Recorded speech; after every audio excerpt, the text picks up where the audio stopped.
కుటుంబ జీవితం చూసినట్టయితే ఎలా ఉండబోతోందంటే భార్యాభర్తల మధ్య కొన్ని భావోద్వేగమైన అంటే ఎమోషనల్ ఇంబ్యాలెన్స్ ఒకటి కనబడుతోంది. చాలా జాగ్రత్తగా సమన్వయం పాటించండి.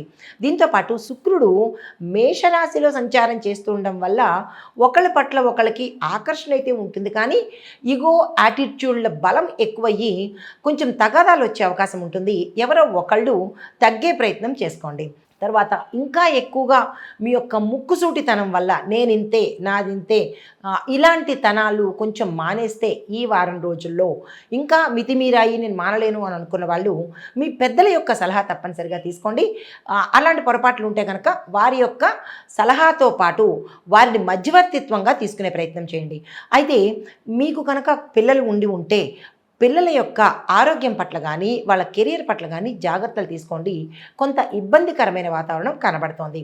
అయితే కొన్ని చోట్ల మీకు ఆకస్మిక ఊహించలేని సంఘటనలు మిమ్మల్ని ఇబ్బంది పెట్టేటట్టుగా గోచరిస్తోంది. జాగ్రత్తగా ఉండండి. ఇంకా ఆర్థిక పరిస్థితి చూసుకున్నట్టయితే కనుక ద్వితీయంలో సూర్యుడు సంచారం చేస్తున్నాడు.